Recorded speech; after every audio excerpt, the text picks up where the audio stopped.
Hey, folks, greetings from the Offensive Security Group here at Secure IT 360, coming at you with a new episode of the Cyber Threat Perspective. You've got myself, Brad. I'm not the interesting person today. We have a special guest, Mr. Mike Whitt.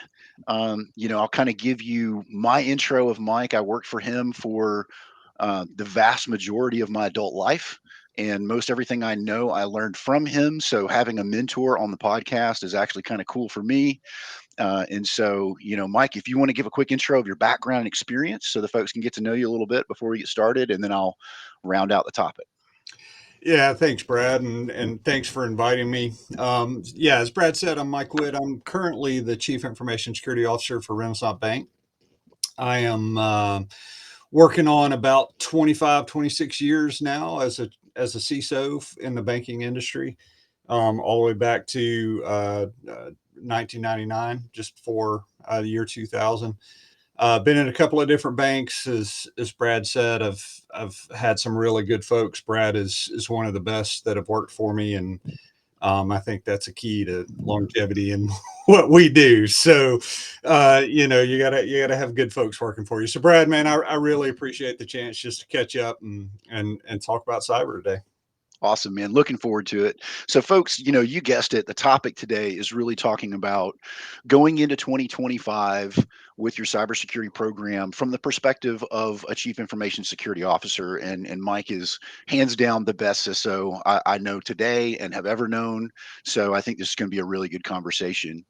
Um, So going into 2025, I just want to open the floor first. Is there anything on your mind? I mean, we have some topics in the agenda, but I just want to see if there's anything really that's standing out in your mind, that you're concerned about or looking to address going into next year. Brad, I think it's probably the same thing as most folks sitting in my position are worried about. It's bad actors leveraging AI to do a couple of things, right? Be more sophisticated, work at scale, right? Scale faster than we can scale. All of those things. It's also maybe even more so our employees, right? Wanting to use chat GPT or name your LLM, right? Hmm. Just throw a dart and hit one, and trying to do the right things but not really understanding, and potentially creating an inappropriate disclosure of information, um or honestly, employees don't make great decisions sometimes on the other side too, and hurting us there. And I think everybody's dealing with this is the bigger exposure related to our third party service providers. And all of us are using more and more third party service providers to provide products and services to the end customer. Today it's not only about that level of due diligence you have to do on your service provider, but who are they using to provide that Sure. service, right? So who's the fourth and fifth level service provider? And then, of course, you got the supply chain issues, which, if you're a bad actor, makes a lot of sense, like the SolarWinds issue, things like that. So, I think those are probably, as we think about 2025 and beyond, is how do we adjust our program Hmm. to be more efficient, more agile, and more effective related to kind of what I think we're going to be facing. No, that makes perfect sense, and that actually tracks really well with what we're seeing in the pen testing field. A couple of years ago, and we've had this conversation several times on the show, is if you'd have gotten an external pen test, I don't know, 10 years ago, everything was on prem. And you guys had control over the vast majority of the technology that was in your stack. And now we are very rapidly, COVID didn't help at all, right? We pushed a lot of stuff to the cloud that we weren't ready for. And now we're voluntarily pushing even more stuff out to these service providers and to the cloud. And it's almost impossible, at least in my opinion, to do proper due diligence at the speed that business is moving out beyond the perimeter of the organization. And so you touched on something else that I thought was a great segue. I'll send you that $20 later. Yeah. Is topic number one is AI, right? In cybersecurity. And the question is friend or foe, but I think it probably goes a little bit deeper than that. What are you guys doing from an AI perspective, just broadly speaking? I'm curious. Yeah, listen, this is a tough one because, for instance, let's just take a simple concept like phishing, right? So for years and years, we have talked to our employees about, okay, look, here are 5 or 6 or 7 red flags on a phishing email: grammar and misspellings and who's it from, and all of those things, right? Um, yeah, in the AI world, that really doesn't always help you anymore, right? I Yeah. mean, these emails come in and they're just perfectly crafted, perfectly created. There's a website behind it on that link with a valid certificate, right? Everything's it's just really really difficult. And so and not only are they able to get very sophisticated, so it's not just blowing out a million emails at once trying to get that 1% return, but it's very sophisticated spear phishing. I give you some examples of some crazy stuff we've seen. So it's very sophisticated, it's done at scale, right? And so when we think about that, the one of the things, talking about vendor partners, we are really having to be much more discerning and vigilant around our vendor partners and the capabilities they provide us. So when you think about email security, all the names out there of the vendors that do this work for you. We're having to put a lot of pressure on them Sure. to leverage intelligence to make quicker, more efficient, but much more effective decisions around what's good and bad, right? Because it's always been difficult Hmm. for our employees to make good decisions on this, but at least we're in the past we were able to give them some things to think about. Those things really don't always apply anymore. And so, I think it's both friend and foe, right? I mean, certainly for all the reasons we've talked about, it's a foe. I think that anybody who's in my chair, Brad, who's not looking at whether it's threat model, whether it's threat hunt, whatever it is, if you're not using artificial intelligence to help you do that in a quicker way and be more agile, I think you're behind. I think if you're No not question. already thinking about it, I think you're behind. Um, you know, SOAR gets a lot of, some people will tell you, SOAR's overrated and whatever. I'm neither here nor there on SOAR, but I will tell you this. I think that all of us need to have the capability to automate and orchestrate certain things. Yeah. Um, and whether that is detection or containment or, wherever you want to fall, we have to be able to orchestrate and automate certain things to operate at the speeds we're going to have to operate at to protect our institutions from what these bad actors are doing, especially leveraging AI. So it's a brave new world. Yeah. I think I'd be interested to hear your input on this. My perspective, just from talking to peers, is that there are a lot of people that are still kind of behind on this. Hmm. And I think we've all got to embrace it, right? Yeah, absolutely, man. And I will tell you, my experience mirrors what you're talking about. In communicating with clients and partners, 90% of the folks that we work with haven't even touched AI. Yeah. They haven't even, they're aware of it. Obviously, they understand probably at a surface level what the danger is versus what the benefit is, but it's a huge undertaking to even get your head around, Yeah. and let alone building secure solutions into your existing processes, procuring that, right? And so that we're just seeing the initial stages of clients that are deploying AI company wide, whether that's Copilot as a licensed integration into Office, or whatever it is. We're just now seeing those, and I think we're only seeing those because users and employees are using AI whether you want them to or not, right? And so Absolutely. yeah, give them a solution that you can put some guardrails around and at least have some visibility into its usage and where that data goes and the control and storage of it.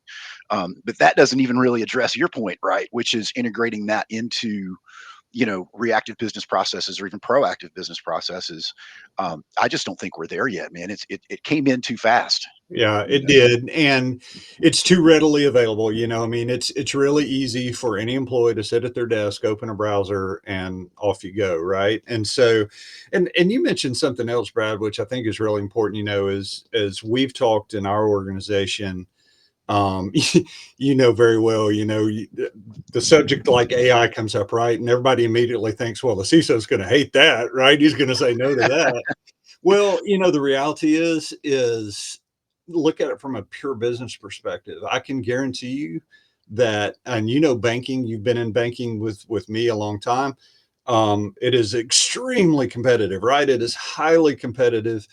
And we know that our competitors are going to be leveraging AI to provide great products and services to their customers. Man, we better be embracing that as an organization, right? I think every organization needs to be thinking that way. You better embrace it. You're going to get behind. So, all right, if we're going to embrace it, then you just gave a great point, right? Which is, all right, let's embrace it. Let's understand the risk, and let's create some guardrails, right? And then let's let our employees go. Let's let them work inside those guardrails, and let's see how we can use this technology to the benefit of our organization, our shareholders, our customers. As a CISO, I think we have to look at it that way. The days of um, the answer is no. What was the question? From the CISO chair, I think is long past. Sure. And I think that, our one of our primary objectives needs to be understanding the business and how our business needs to leverage technology like this, and how can we enable the business to be awesome, right? To be Yeah. great, to be spectacular, to be excellent, and use this technology and still protect the bank brand and the customer, which at the end of the day is our role. So yeah, Mhm. it's a tough one, but we better be embracing it. Yeah, absolutely. And the old saying goes, right? If you don't, somebody else will. Absolutely. And I think that unfortunately also plays into the bad side of things that you had already mentioned, right? The bad guys are using this. Oh, dude, we're using it. We're Yeah. using it in the offensive security group. We can actually, just as an experiment a couple of weeks ago, I needed to build a SMS phishing platform. And so we're leveraging a commercial solution now, but just out of curiosity, I had Chat GPT write me one in Node, and it took about 20 minutes. And they built me a web server and told me how to integrate that with an online VoIP service provider, and even wrote the SMS fish messages for me based on the target. Yep. And I mean, we're talking, couple hours tops to Yep. completely build out the infrastructure, set everything up, and get it firing off. That's just crazy, man. And anybody can do that anywhere. There's no skill involved. Right. That's the big thing, right? Is yeah, we worry about the offensive capabilities of Russia and China and Iran and North Korea. Well, yes, but the reality is you really don't have to have any skill at all, right? I No. mean, you really don't have to know anything at all other than be able to use Google to do some searches on how to best interact with Chat GPT, Hmm. and then interact with it and tell it what you want, just like you're talking about. And all of a sudden you got a ready-made "I get to be a bad actor today" kit, right? Yeah, And absolutely. And I mean, writing proof of concept exploits, stuff like that. All that stuff is just it's at your fingertips. yeah, And I mean, it wasn't hard before, right? I mean, there were all these things out there, either on the dark web or on GitHub or whatever. But yeah, now, but now it's point and click, man. It's just literally, yeah. I mean, an 11-year-old with an iPad can yeah, build an attack server and start launching exploits against your organization. So, yeah, but to your point, right? When the op force scales, you have to be able to scale at speed. And let's be real, man. The IT broadly speaking in organizations and cybersecurity don't move as fast it's as we 100%. need to, That's a right? fact. That is a fact.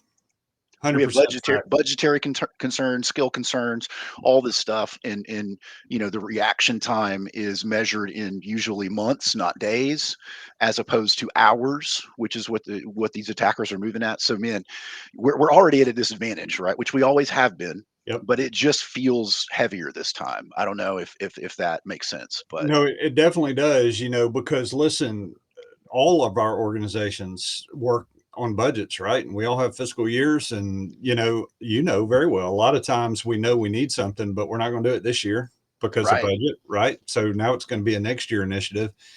And as a next year initiative, it's going to compete for all the other initiatives in the bank, right? So it's not just competing against security, it's not just competing against IT, it's not just competing against operations, right? It's competing against the entire bank. And everybody's trying to spend some money and do the right things. And so it's tough. It is really difficult. I mean, you were mentioned heavy's a pretty good word, right? Because there's just always this feeling that you're lagging behind, right? There's right. just always this feeling of we're not, we got to get there, but we're here. And how do we get there?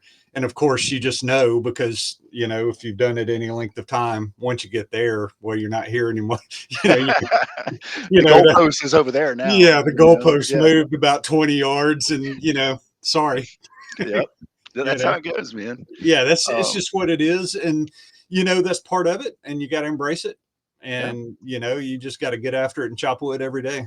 Yeah, man. No, and that's the right attitude to have, I think, right? And that's the attitude that you ingrained into us when I was on your team was, we're just going to grind on it as hard as we can and go after it as hard as we can, and just keep chasing that goalpost. We might not ever catch it, Yeah. but we're going to be at least further along than our peers, and that's usually the goal, right?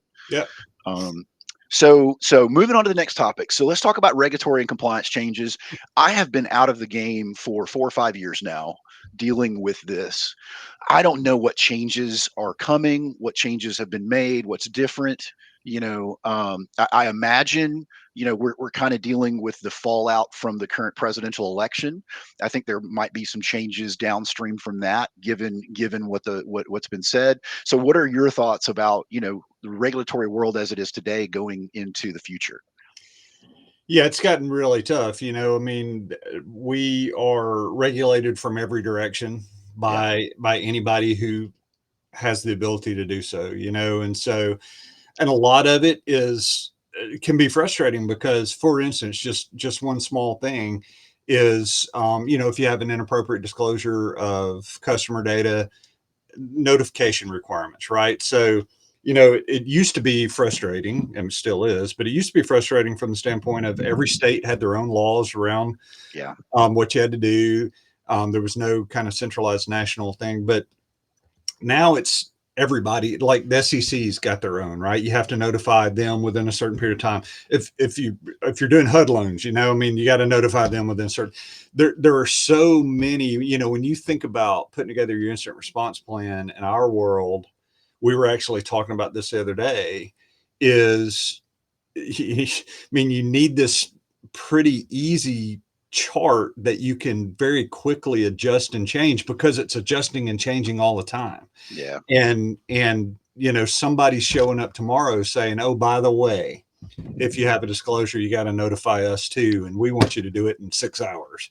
And yeah, and so it keeping up with that is really difficult. I tell you what, most and we do it too, is and our general counsel and his group, man, they are awesome, easy to work with, great folks. But we have leveraged external counsel as well, who are experts in just um the compliance areas, right? and yeah, and just understanding everything that we have to deal with related to compliance. And by the way, there are other things that are, because the thing, right? For me, I'm going to stay off my soapbox here a little bit, I promise. But compliance doesn't equal good security. You know mhm, that very well, right? And so we try to be very careful not to compliance checkbox, right, because at the end of the day, yes, we're an FI, and we're heavily regulated, and we're going to be compliant. Period. End of story. Because that's what is required. But at the end of the day, my job is to protect bank brand and customer. right. And so, it becomes difficult. I'll give you another example of where it's interesting and changing is cyber insurance, right? Oh man, So, 10 years ago, you wanted some cyber insurance, you called up, you know, whoever, and you said, I want $10 million of cyber insurance. And they're like, that's awesome. Here's your premium. Hmm. Doesn't work that way anymore, as you well know. You call up whoever, first off, you're going through a broker now. You don't Right. really get to call up the insurance company anymore. You're going through a broker, and that broker lines up 5 or 6 insurance companies, and they proceed to audit you probably tougher than Hmm. any other audit you go through. Yep. And at the end of that audit, they decide, are they going to underwrite you or not?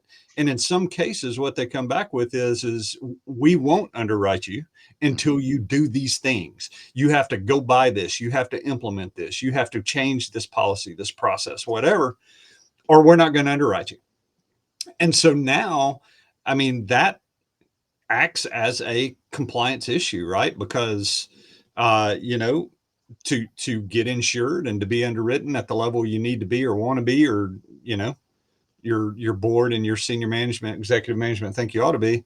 Now you're going through what's probably the toughest audit you're going to go through, Wow. and at the end, there's probably going to be some requirements that if you don't do, you're not going to get insurance. And so, I mean that's not really compliance from the standpoint of government Right. compliance, right? With regulatory, it's just trying to get insurance, man. Just trying to get some Yeah. cyber insurance, and so um, there are and then depending on who you are, right? If you're publicly traded, you're dealing with SOX, right? If you are dealing with card transactions, storing card data, et cetera, you're dealing with PCI. I mean, the list goes on and on and on. It's a lot. I mean, Yeah. it is a lot to try to deal with and digest them. And most organizations have folks dedicated to that process just because there's so much to it. Man, yeah. So I can imagine, as percentages go of effort, that is not insignificant. It is significant. Yeah. And interestingly enough, and I'll die on this hill, right? My job is to protect bank brand and customer, and that is a security function, not a compliance function. Right. But we will be compliant. We're going to be compliant because of the organization that we are. We spend a lot of time. There are days where it's significantly more than 50% of the time Yeah. on compliance as opposed to security. Doesn't always work that way, but it does a lot.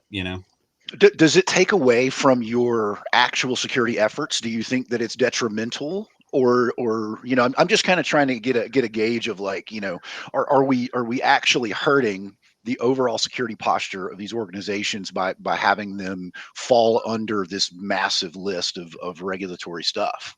Yeah, I think it can. I think it falls to um, CISOs, chief risk officers, general counsel.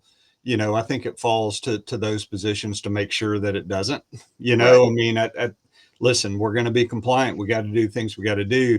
But as you know, the problem is, like I said a minute ago, compliance doesn't equal security, right? And Yep. so, um, if we're spending resource, so if we're spending human resource, budget resource, if we're having to implement things, whether it's process, technology, whatever, to be compliant, but it's not necessarily improving our security posture, protecting our brand and our customer and our shareholders, then that's an impedance, right? I mean, that we are spending resources on things to be compliant, not to be secure. That being said, that's our job, right? To some extent, is to Yeah. make sure that we are making appropriate decisions, safe and sound decisions related to that. That anytime we have to do something from a compliance perspective, it's really on me to figure out how to do that in a way that adds value from a security perspective. And Sure. so, um, because we're going to be compliant with what we got to be compliant with, and we're going to be secure. We're going to do our best to do both, and it really falls to me and working with our general counsel, working with our chief risk officer and their teams to really find that line to where, right, we're doing the right things and we're checking all the boxes from a compliance perspective, but we are leveraging that to improve security. And it gets hard sometimes, right? Nice. It can be difficult, but you got to find a way to have one help the other, right? And Sure. so that's the fine line, is how can we take what we're required to do from a compliance regulatory perspective and use that to drive good security. I Um, love it. yeah, I and love it, man. that really falls to us in our role, and it's part of the job. Yeah, and I mean the amount of experience and maybe intelligence and just understanding both sides of it, I imagine, is probably a big lift for people, right? Like I know you're a very technical CISO, right? Which is atypical, I think, in our industry. But it just requires you to really understand both sides of the coin well enough to do like you say, and let them bring each other up. So that's a unique skill set, at least in my observation. Yeah, listen, I think experience plays a huge role in it, and very well, I'm old, so I've, Man, I've we're both getting up there, man. I've done this a while, but I think experience plays a big part of it. I'll tell you another piece that plays a big part of it. And listen, we can talk about this from every angle, right? Even some of the other topics we're going to talk about today. But as a CISO, building interpersonal relationships is some days job one, Yeah. right? Um, Leveraging and understanding, to your point, both sides, what we're trying to accomplish, right? So it's not that somebody's out to get you, or it's listen, we need to understand both sides. We need to build and foster relationships where we can sit down and have some serious conversations, and sometimes those are tough conversations, right?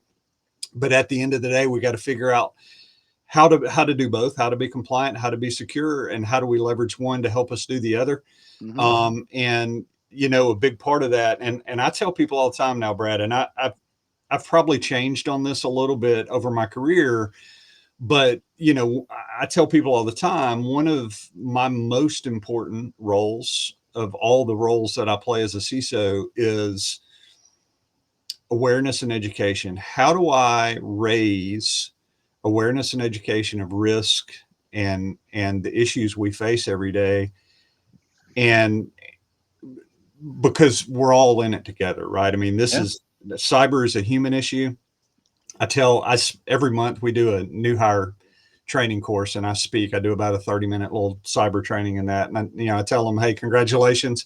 You didn't know, but you're also on the security team at this organization, right? Because Yep. you might not do the same things I do every day, but the decisions you make every day help us be secure. So, raising awareness and security, whether it be with auditors, right? Or executive management or the board or other teams across the bank. I think those relationships and my ability to communicate those things well and also understand the business side helps when we need to have those conversations, right? Of, okay, here's what we need to do from a compliance perspective. Here's the goal from a security perspective. How do we marry these two things into we're all happy, right? Everybody wins here. We are doing the right things to protect bank brand and customer, but we are also doing the right things from a compliance perspective. It's really important, right? We can't operate without being compliant Right. with all of the regulatory guidance, law, everything we have to follow. So we can't function without doing that. But at the same time, we got to be secure. It's a tough role, but I think it's probably one of the CISO's most important. Sure. Sure. I think that might be lost on a lot of people in your chair. At least from my experience and observation, is I think a lot of folks are, hey, I have a job to do. Screw everybody else. This is what we have to do, whether it be compliance or security. And one of the things that I was fortunate enough to learn very early on in my career is cybersecurity is not a culture of no, right? It's a culture Can't of be. how can we both accomplish our goals instead of being adversarial. Yep. And I think that was tremendous for me going forward to learn that. And I've carried that with me throughout my entire career, even into the offensive security world. And so, that actually bleeds really well into something that we already have on the agenda. So again, great segue. I wish that I could get everybody to do these perfect segues into the next topic, but I'll invoice you later today, yeah, Brad. It's please no do. problem at all. So, broadly speaking, talking about culture in the information security world, Yeah. one of the things that I really appreciate having worked under you is your leadership style, the culture that you create in these organizations, and more broadly, how you build teams and how you run those teams. And so that's kind of probably the closing topic for us today is, you know, there's going to be a lot of folks looking to hire cybersecurity, make changes in their organizations. What advice do you have for these leaders out there that are building these cybersecurity teams, or even if they already have one, how can they improve the success and the overall culture in their organization? Yeah, I think that's a great question. And I will tell you, I think that, you know, we've talked about a bunch of them of all the difficult roles sitting in this chair. I think building an organization that that has a great culture is tough, right? I think it is extremely difficult. But I also think it's very doable. You've known me for a long time. You know, and I tell people all the time, Brad, I've made every mistake there is. You know, I've made them all, man. I know what all the mistakes are.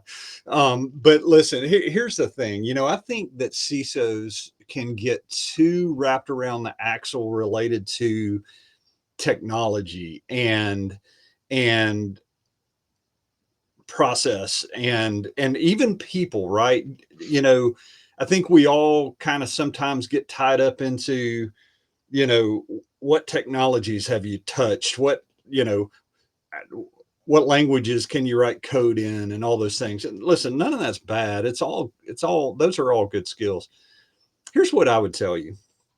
First and foremost, the number one thing that I'm looking for when I hire, and in some cases maybe the only thing. There's really two. One is I'm going to step back for a second. One is okay, we've built this culture. You have to fit the culture. If you're not going to fit the culture, then you're not going to succeed here. Yep. And we want you to succeed here. We want you to succeed for you, but we also want you to succeed for us and for the business. And so we've worked really hard. We're going to protect our culture, right? So that's you've got to fit the culture here. That's important. It's really not about you personally. Yep. It just, if you're not going to fit the culture here and what we've built, then it's probably not going to work out for either of us. But then really from a skills standpoint, Brad, the first and foremost thing I'm looking for is someone who is a critical thinker, someone who can logically think their way through a problem from A to Z. It sounds simple, but as you know, it's not. It's difficult. Not everybody has those skills. I do a lot of speaking at universities. They all want to know, what programming language do we need to know? Python? Do we need, right? And I tell every one of them, first and foremost, you're going to have to convince me that you're a critical thinker, that you can logically think your way through problems.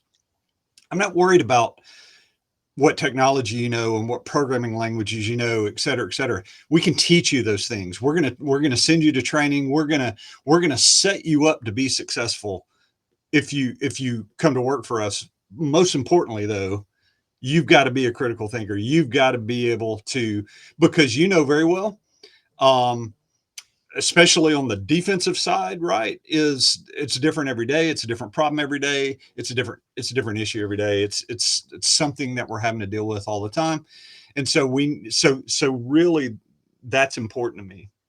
And then skills are skills, and depending on what you want to hire, I think it's really important that, especially in the security world, what do you want to do, right? Do you want to be an offensive guy, right? Mhm. Is kind of pen testing and web app testing, all that stuff, is that kind of in your blood? Or you know or do you fit better in an operations role, an analyst role, a threat hunt role? I mean, there are a million things. And so understanding where they really fit, I think, is really important. And then turning them loose, man.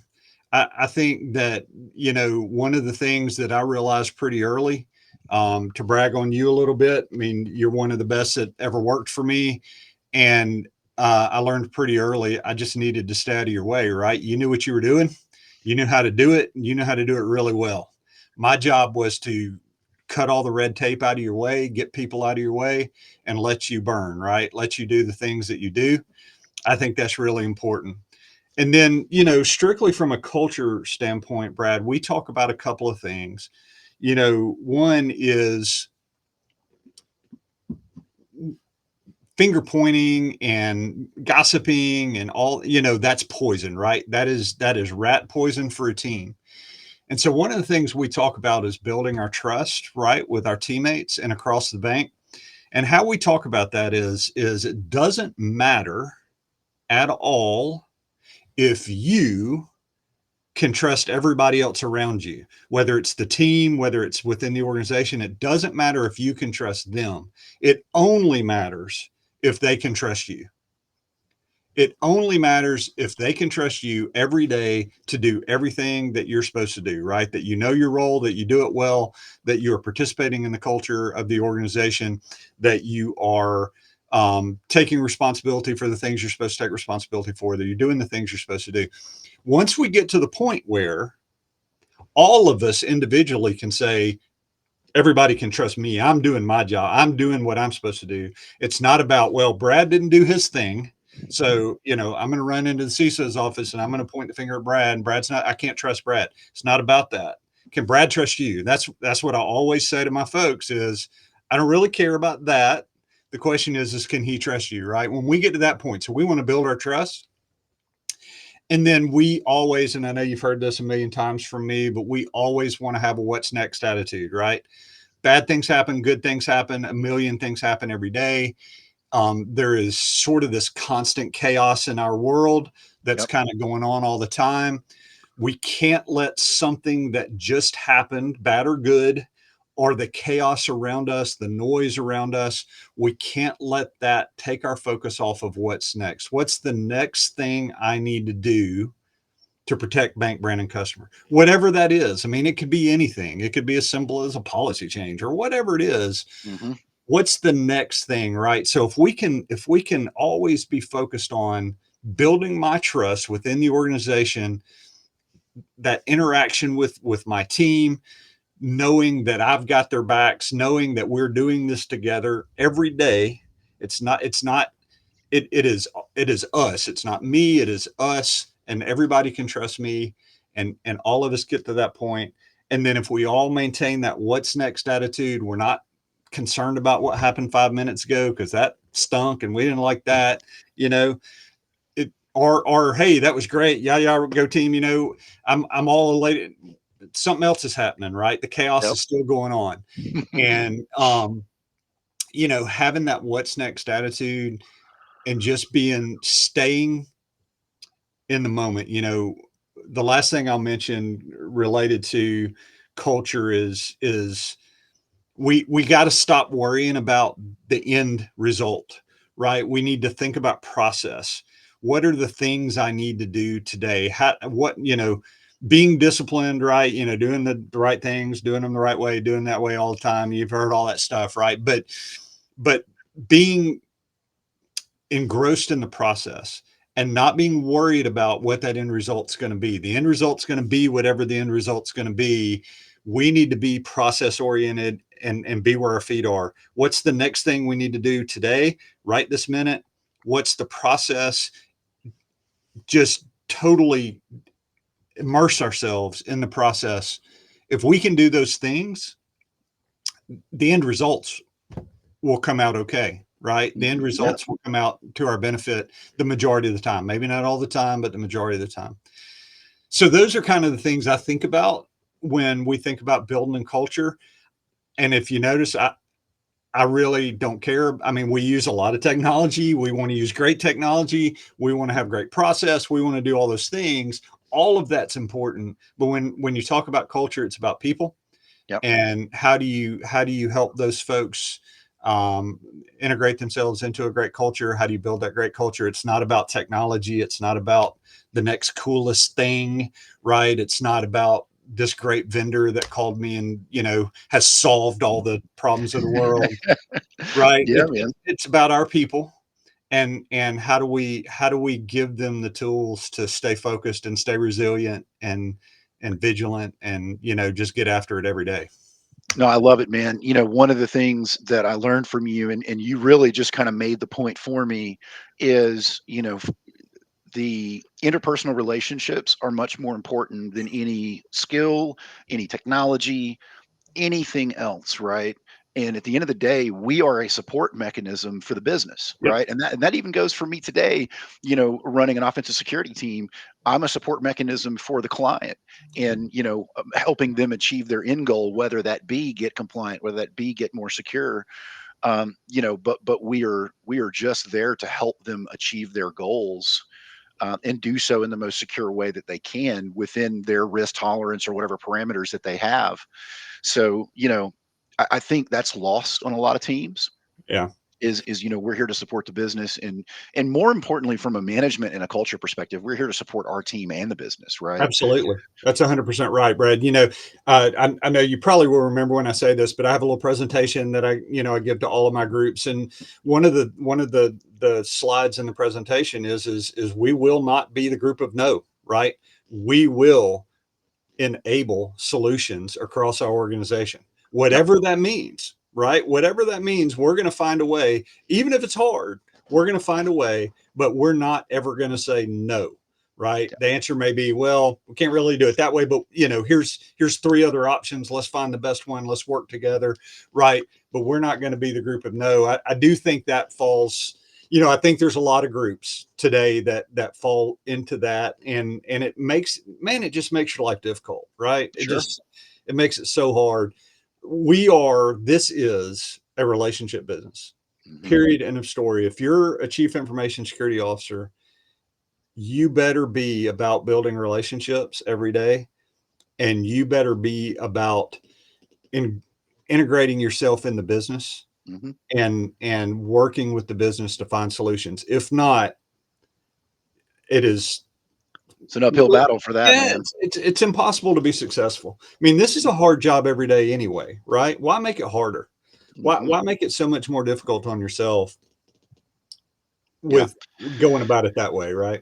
I completely agree, man. And I think it's just a perception thing that and a lot of new folks in cyber come in with this attitude of, I'm the boss, I'm the authority, I'm going to tell you what you can and can't do. Yeah. They have this police officer mentality coming into this. And I remember working for you, and there were a lot of people who came on board with that attitude at the beginning, and that was very quickly changed, right?